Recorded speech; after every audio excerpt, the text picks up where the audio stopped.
इन सब के साथ साथ जो सबसे बड़ी बात थी, जो कांग्रेस और आरजेडी को अच्छा नहीं लग रहा है, 500 वर्षों का इंतजार समाप्त कर दिया। अयोध्या में प्रभु रामलला विराजमान हो गए ना। और बिहार वासी तो इतने मगन हैं प्रभु रामलला के आने पर, क्योंकि मां जानकी का मायका जो बिहार में है, तो सब लोग खुश हैं कि प्रभु अयोध्या में फिर से विराजमान हो गए हैं। आज भगवान राम का राज तिलक भी हो रहा है, सूर्य तिलक के रूप में हो रहा है। आज भगवान राम अयोध्या में अपना जन्मोत्सव भी मना रहे हैं, होली भी मना रहे हैं। ये सब किसके कारण? मोदी जी के कारण। किसके कारण? आज आप अयोध्या जाके देखिए, ऐसी चमका दी गई अयोध्या, ऐसी चमका दी गई, ऐसी चमका दी गई, आपको लगेगा कि अयोध्या प्रभु राम के समय की अयोध्या आ गई है। कभी अयोध्या जाकर के देखें आप। महर्षि वाल्मीकि की साधना स्थली यहां पर है। और बहनों और भाइयों, महर्षि वाल्मीकि के नाम पर इंटरनेशनल एयरपोर्ट का निर्माण अयोध्या धाम में हुआ है। निषाद राज भगवान राम के मित्र थे। वहां जितने भी यात्री विश्रामालय हैं, सब निषाद राज के नाम पर हैं। श्रद्धालुओं के लिए फ्री भोजन की व्यवस्था अयोध्या में ये माता सबरी भोजनालय से प्राप्त होता है। बहनों और भाइयों, आज आप अयोध्या में जाएंगे, एक नई अयोध्या का एहसास होगा। और इस नई अयोध्या के लिए आज हम सबको मोदी जी को हृदय से धन्यवाद देना चाहिए। और इसीलिए मैं आज आपके पास आया हूं कि बहनों और भाइयों, भारतीय जनता पार्टी और एनडीए देश का सम्मान बढ़ा रही है, देश की सुरक्षा के लिए कार्य कर रही है, देश के अंदर समृद्धि के लिए, विकास के लिए, विरासत के लिए, गरीब कल्याण के लिए कार्य कर रही है। तो दूसरी ओर ये कांग्रेस और आरजेडी का गठबंधन, एक गठबंधन, एक इसका उद्देश्य क्या है? गठबंधन का उद्देश्य है कि सत्ता प्राप्त करना, मिलकर के लड़ना और जीत करके लूटना।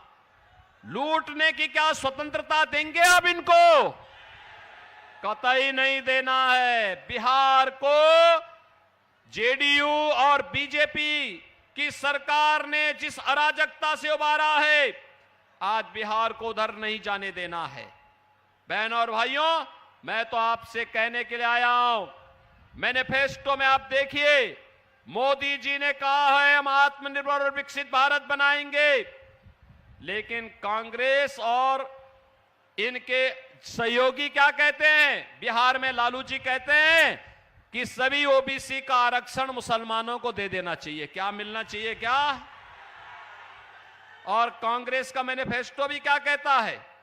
कांग्रेस का मैनिफेस्टो कहता है कि अनुसूचित जाति, जनजाति और पिछड़ी जाति के आरक्षण का लाभ इनसे काट करके मुसलमानों को देंगे। क्या आप इसको स्वीकार करेंगे क्या? और बहनों और भाइयों, दूसरी खतरनाक बात जो इन्होंने कही है, वो कही है, जब राहुल गांधी से पूछा गया कि भाई गरीबी के लिए क्या करेंगे, क्योंकि मोदी जी ने तो 10 वर्ष में 25 करोड़ लोगों को गरीबी रेखा से उभारा है, मुक्त किया है, खुशहाल जीवन की ओर उन्हें आगे बढ़ाया है। तो राहुल जी कहते हैं एक झटके में गरीबी हटा देंगे। कहा कैसे? उन्होंने कहा मैं हर एक परिवार की संपत्ति का सर्वे कराऊंगा और सर्वे करा करके उस पर वरासत टैक्स लगाऊंगा। बहनों और भाइयों, वरासत टैक्स का मतलब आप समझे? ये वरासत टैक्स का मतलब है आपके बाप दादों की, आपके पूर्वजों की जो संपत्ति होगी, उसमें से आधी संपत्ति ये लोग ले लेंगे और आधी संपत्ति लेने के बाद फिर उसको पाकिस्तान, अफगानिस्तान और बांग्लादेश से जो घुसपैठिए भारत के अंदर आए होंगे उनको बंदर बांट करेंगे। आप मुझे बताइए, आपके पास 2 कमरे का घर है, आपके पिताजी ने, आपके दादा ने बना करके दिया है, और वो 2 कमरे के घर में एक में आप रहें, एक कमरे में आप रहें, एक कमरे में जबरदस्ती किसी मुसलमान को, घुसपैठिए को दे देंगे, क्या आपको स्वीकार है? क्या आप स्वीकार करेंगे क्या? अरे क्या हो गया इस कांग्रेस को? इसके अंदर लगता औरंगजेब की आत्मा घुस गई है। औरंगजेब, बहनों और भाइयों, मुगलों का सबसे क्रूर बादशाह हुआ था, और कोई शरीफ मुसलमान भी अपने पुत्र का नाम औरंगजेब नहीं रखता, क्योंकि औरंगजेब ने अपने भाई की हत्या की, फिर औरंगजेब ने अपने बाप को कैद कर दिया था। और अगर औरंगजेब की कारस्तानी को देखना हो तो पटना की खुदा बख्त लाइब्रेरी में जाकर के पढ़िए, उसमें शाहजहां की जीवनी के बारे में आपको जानकारी मिल जाएगी। शाहजहां कहता है ऐसा कमबख्त पुत्र किसी को पैदा ना हो, क्योंकि यह जीते जी तो पानी के लिए शाहजहां को तरसाया था, और मरने के बाद भी उसने कहा कि यह तो क्या, इससे अच्छा तो ये हिंदू है। तो जीते जी अपने बड़े बुजुर्गों का सम्मान करता है, उनका आदर सत्कार करता है, और मरने के बाद श्राद्ध और तर्पण करके उनको, पितरों को जल देने का काम करता है। बहनों और भाइयों, ये औरंगजेब ने जजिया कर लगाया था हिंदुओं पे। ये मंदिर जो तोड़े गए थे काशी विश्वनाथ का, मथुरा में श्री कृष्ण जन्मभूमि का, ये इसी दुष्ट औरंगजेब ने तोड़े थे। और बहनों और भाइयों, ये औरंगजेब जजिया कर लगाया था, कहता था या तो कर दो नहीं तो मुसलमान बनो। उस समय का ये जजिया कर, ये विरासत टैक्स कांग्रेस का ये जजिया कर है। हमें जजिया कर वाली सरकार नहीं चाहिए, जजिया कर वाली पार्टी नहीं चाहिए। और इसीलिए मैं आया हूं आपसे कहने के लिए कि आत्मनिर्भर और विकसित भारत के लिए देश की आवाज के साथ हमें भी एकजुट होकर के चुनाव जिता करके भेजना है। डॉक्टर संजय जायसवाल उच्च शिक्षित चिकित्सक हैं, इनके पिताजी भी डॉक्टर मदन प्रसाद जायसवाल जी भी, मैं भी उनके साथ सांसद था, डॉक्टर संजय जायसवाल भी मेरे साथ सांसद थे, और साथ साथ विकास की चर्चा करते थे, बिहार के बारे में चर्चा करते थे, यहां के गरीबों के बारे में चर्चा करते थे, यहां के उत्थान के बारे में चर्चा करते थे। और इसीलिए मैं आज आपके पास आया हूं संजय जायसवाल के लिए, विशेष रूप से आया हूं। उत्तर प्रदेश में भी 14 सीटों पर चुनाव होने हैं, लेकिन मैंने कहा जाऊंगा संजय जायसवाल के लिए जरूर। और बहनों और भाइयों, इसीलिए आपके पास आया हूं। डॉक्टर संजय जायसवाल को चुनाव जिता के भेजेंगे? अरे दोनों हाथ उठा के, जहां तक मेरी आवाज जा रही है, जहां तक आवाज जा रही है, दोनों हाथ उठा करके मुझे बताओ। बहनों और भाइयों, मैं इसलिए बोल रहा हूं, देखो मैं धन्यवाद दूंगा कि मेरे आने के पहले आपने यूपी से बुलडोजर मंगा दिया,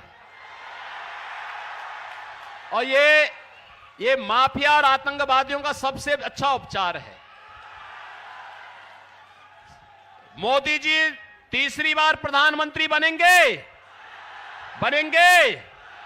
इसके लिए संजय जायसवाल को जिताना होगा। जिताएंगे।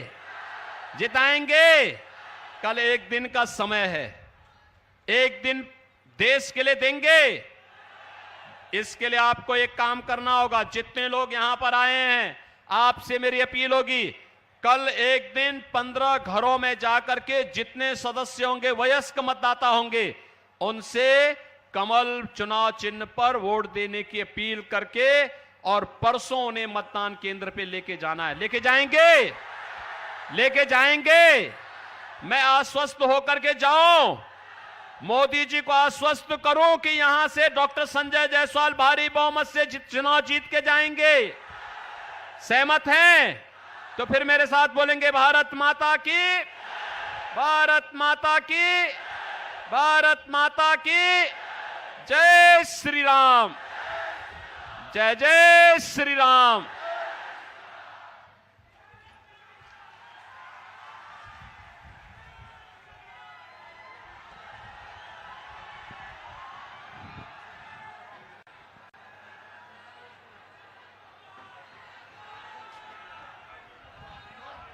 अब धन्यवाद ज्ञापन के लिए मैं